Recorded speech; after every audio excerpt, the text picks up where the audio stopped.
جمعہ کا بیان کیوں شروع ہوا اس کا پتہ ہی نہیں لوگوں کو۔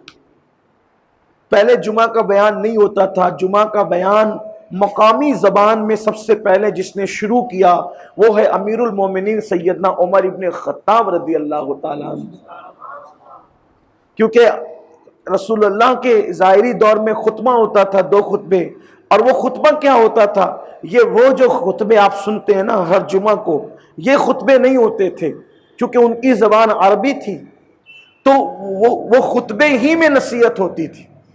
خطبے کا مطلب وہ نصیحت ہوتی تھی، اللہ کے رسول نصیحت کرتے تھے، عنوانات پر ڈراتے تھے، گفتگو فرماتے تھے، اسی میں گفتگو ہو جاتی تھی سب خطبوں میں، کیونکہ ان کی زبان عربی تھی۔ لیکن جب اسلام عرب سے نکل کر عجم میں پہنچا، وہ فاروق اعظم نے فرمایا انہیں عربی آتی نہیں، تو ان کو اپنی مقامی زبان میں کچھ واعظ و نصیحت کی جائے، واعظ و نصیحت کی جائے تاکہ وہ زندگی گزارنے کا اصول سیکھیں۔ اس مقصد کے تحت مقامی زبان میں جب وہ خطبے سے پہلے یا خطبے کے بعد، نماز کے بعد یا نماز سے پہلے یہ سلسلہ شروع کیا۔ اللہ سیدنا فاروق اعظم پہ رحمتیں فرمائیں، کتنا بڑا کام کیا انہوں نے، بڑے بڑے کام کیے، بڑی عظیم ہستی ہے، میرے نبی کے جانشین دوم، بڑے عظیم انسان ہے۔ انہوں نے ایسے کچھ نئے کام شروع کیے جو انہی کا حصہ ہے، جیسے تراویح جماعت کے ساتھ، یہ فاروق اعظم کا حصہ ہے۔ اسی طریقے سے جو وہ بیت المال کا قیام، یہ انہی کا حصہ ہے۔ اسی طرح سے فوجوں کی ٹریننگ کا نظام انہی کا حصہ ہے۔ سٹیزن جو شہری ہوتے ہیں ان کو مہینہ وظیفہ دینا، ماہانہ وظیفہ دینا، یہ انہوں نے شروع کیا، یعنی انہوں نے ایسی چیزیں شروع کی جو انہی کا حصہ ہے۔ اور ایک بات آپ کو بتاؤں، جب وہ وظیفہ شروع کر رہے تھے، اپنے ہندوستان میں نہیں ہے، ان ممالک میں، ہندوستان، پاکستان جیسے، بنگلہ دیش جیسے ملکوں میں نہیں ہے، یورپ آپ چلے جائیں تو آپ کو پتہ چلے گا، جو وہاں کے شہری ہوتے ہیں حکومت ان کو ہر مہینے کچھ نہ کچھ وظیفہ دیتی ہے، تو لوگ ناز کرتے ہیں، دیکھو وہ لوگ کیسے کرتے ہیں۔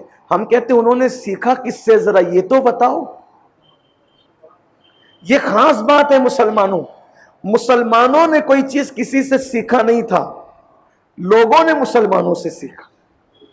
ہاں، آپ سیکھنے والی قوم نہیں ہو، آپ سکھانے والی قوم۔ یہ جو ذہنی غلامی ہے نا، ذہنی غلامی کہ جو کر رہا ہے اس سے وہ چیز لے لو، نہ، ہمیں یہ کرنا ہی نہیں ہے۔ کیوں؟